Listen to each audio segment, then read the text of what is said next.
गोजोननाय थाबाय दिनै एक्चुअली जोंहा बिटिसिनि बायजोआव थानाय जा इउनाइटेड बड' पिपल फेडारेशन आफाद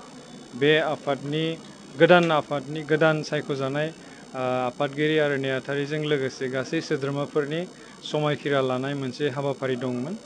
आरो बे हाबाफारिखौ लानायनि सिगाङावनो जोंहा मोनसे माने कन्डलेन्स हिसाबै जोङो इउएन ब्रह्म बिथांनि सेराव आलारि बाथि सावनानै आरो लोगोसे दाखालि जोंनि जा माने मेथाइ खनगिरि बिथां जुबिन गार्ग बिथांखौबो जों आलारि बाथि सावफानानै जयै आनान गसाइनि सेराव आर'ज गाबनानै जोङो दिनै बे इउनाइटेड बड' पिपल फेडारेशननि आङो डक्टर बाबु बर' आफादगिरि हिसाबै आङो समायखिरा लाबाय आरो गाहाय नेहाथारि हिसाबै जोंहा पबित बसुमतारी बिथां गलाघाटनिफ्राय बिथाङा समायखिरा लाबाय आरो एजिएस एसिस्टेन्ट जेनेरेल सेक्रेटारि हिसाबै जोङो सान्तनु खाख्लारि बिथां गवालपारानिफ्राय लाबाय आरो एजिएस जोंहा गोबां दङ जेरै अरुण ब्रह्म बिथां इनिफ्राय नबजित बर' आरो कानु बर' बिथांमोना एसिस्टेन्ट जेनेरेल सेक्रेटारि हिसाबै समायखिरा लाबाय आरो बेजों लोगोसे गासैबो जिल्लानि जा सेन्ट्रेल एक्जिकिउटिभ सेन्ट्रेल मेम्बार्स पर्टफलिय' हल्डार्स गासैबो जोङो जयै समायखिरा लाबाय बेवहाय जोंहा बोसोनगिरिबो दिनै गोदानै थिसनजानाय दंमोन बिथांमोनाबो समायखिरा लाबाय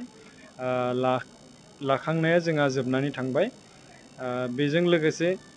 इउनाइटेड बड' पिपल फेडारेशन जोङो एक्सुवेलि बे इउनाइटेड बड' पिपल फेडारेशना बिटिसिनि बायजोआव थानाय जा बर' बा बिकेडब्लिउसि काउन्सिलनि आन्दाराव जा थानाय बर' बेल' नङा बिटिसिनि बायजोआव थानाय बुहुमनि साफ्रोमबो जोङो बर' जातिनि थाखाय खामानि मावनो होननानै दानाय मोनसे बे आफाद इउनाइटेड बड' पिपल फेडारेशन जोंहा इउनाइटेड बड' पिपल फेडारेशन हिसाबै जोंहा गोबां खामानि मावनो गोनां दङ एक्सुवेलि जोंनि आगोल एक्जिस्टिं जोंहा इउबिपिअ होननाय मोनसे आफाद दंमोन बे आफादा दिनै बिकेडब्लिउसि काउन्सिल मोननानै बिजिबिजों माने लाफा जानानै बिथांमोना बर' जातिनि साननाय हनाय बर' जातिनि गांनाय उखैनाय बेफोरखौ बिथांमोना बावगारलांबाय बे बावगारलांनायनि जाहोनाव जोङो दुखिनानै जोङो जों दुखुजों जों मोनसे इउनाइटेड बड' पिपल फेडारेशन दादोंमोन आरो बे बेलायै जोङो दिनैसिम आसामनि मोनफ्रोमबो जिल्लायाव जोङो जिल्ला आफाद दानो हाबाय आनसलिक आफाद दानो हाबाय आरो दिनैसिम जोङो मोजां खामानि मावलांनो सानदों आरो इउनाइटेड बड' पिपल फेडारेशनै जोंनि जा बिकेडब्लिउसि काउन्सिल बे काउन्सिला दिनैसिमबो इलेक्सन जानो थाखाय बिथांमोना आसाम सरकारजों थगायजागासिनो दङ बे बिकेडब्लिउसि काउन्सिला इन्टारिमावनो दङ बे इन्टारिमा अनलि फर 6 मान्थनि थाखायल' जायो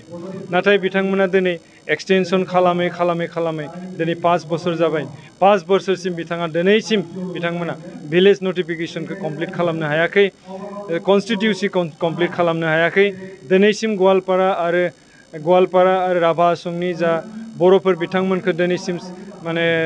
मोजां लामायाव लाबोनो हायाखै बेनिफ्राय सनितपुर आरो बिश्वनाथ बे मोननै जिल्लाखौबो बिकेडब्लिउसिनि आन्दाराव सोसननो हायाखै माने बिटिसिनि बाहेरायाव थानाय गोबां बर' जातिनि जा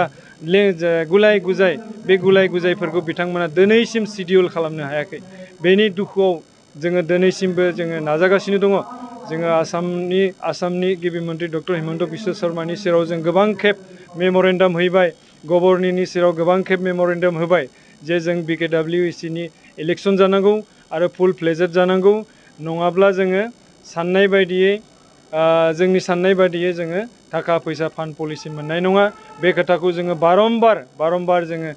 गभर्नर आरो आसामनि गिबि मन्त्रि बिथांमोननिसिम जोङो फोरमायबाय थादों मेमरेन्डामनि थ्रुयै खामानि मावगासिनो दङ जोङो बर'नि मोनसे माहारियारि आफाद हिसाबै जोंहा बे ट्राइबेलनि खोथाखौ जोंहा नायग्रा मोनसे आफाद दंखायो ट्राइबेल संघ बे ट्राइबेल संघआ इतिमध्य गावसोरनि साननाय हनाय आरो ट्राइबेलनि जा नर्म्स बे नर्म्सफोरखौ फोरमायनानै बिथांमोना सोरखौ लानो हागोन सोरखौ लानो हाया बेयाव बिथांमोना अलरेडि मत होखादों